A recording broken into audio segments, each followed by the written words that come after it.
So, being truly awakened or realized or enlightened, right? There's a lot of words for it. There's a lot of titles that are being used for whatever this is, this phenomenon. But think of it as waking up after you fall asleep, right? It's the same deal with waking up to our truer nature when we're living unconsciously for so long, right? For so many lifetimes or for so many years, right? It's the same deal. It's a natural process, right? What does that mean by natural? Well, it's a process. What I mean by natural is it's something that you can't do for yourself, that nature or the divine life has to do for you and has to unravel and unfold for you, right? You can try all the spiritual techniques and all the spiritual practices, but it's not about that.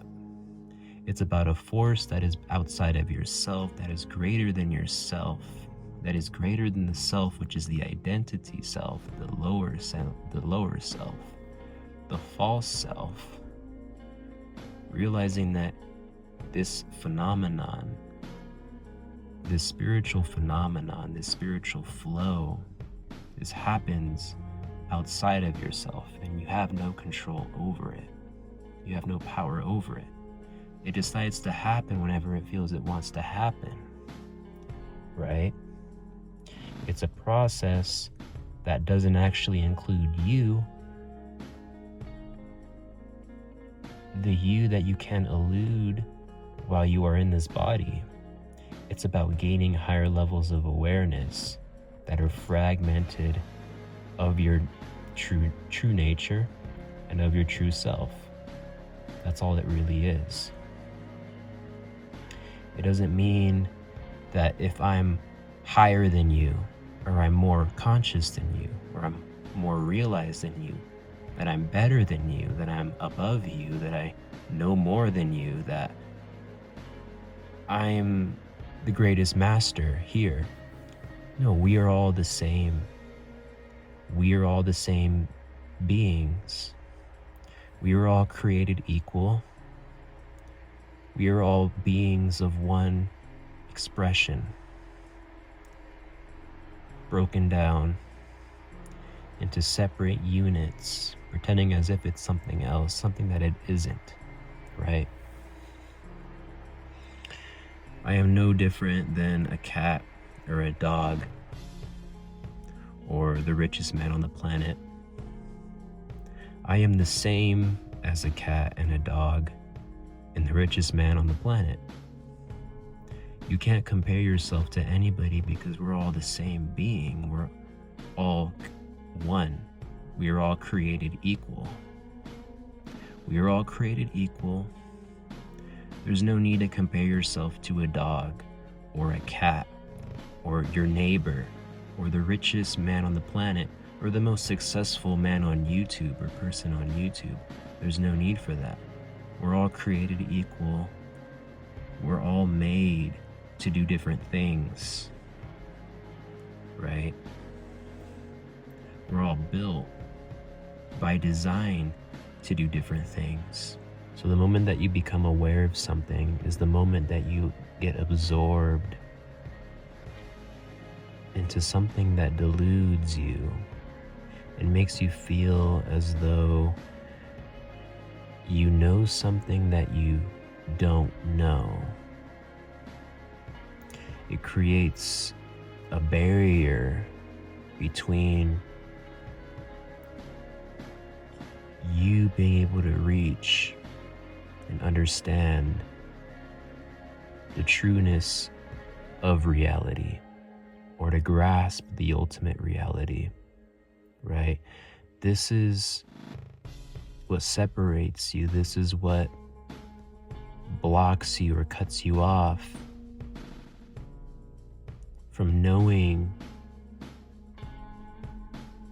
and realizing your greater or truer nature of that matter. Ultimately, as long as you are aware of something or you're aware of it, you're not free. It's not about being detached. Okay, to be truly detached from something means that you have transcended whatever that thing is in your lifetime, and it doesn't resurface ever again until you die in this physical current body that you're in. That's what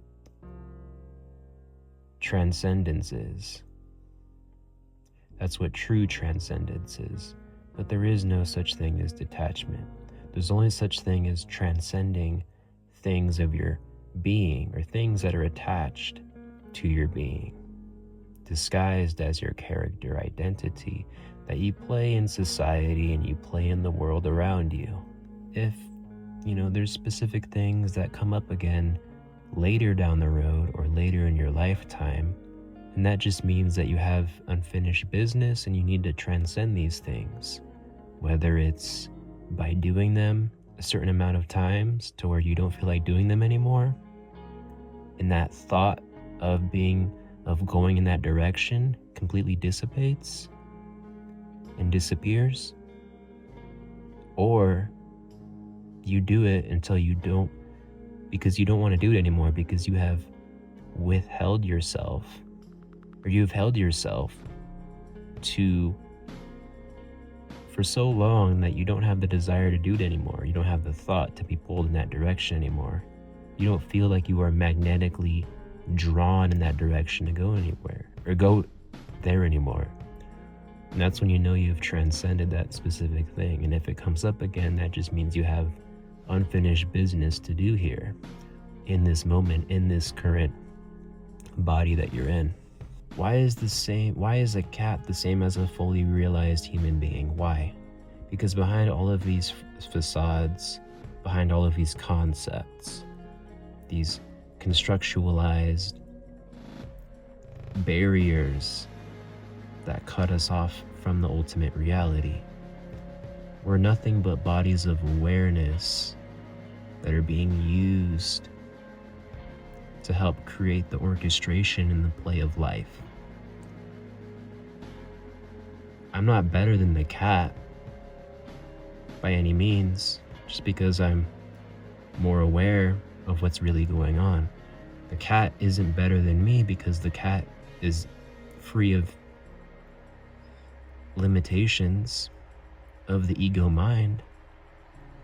Even though the cats do have an ego mind, it's just not as intense and it's not as drawn out compared to a human, obviously.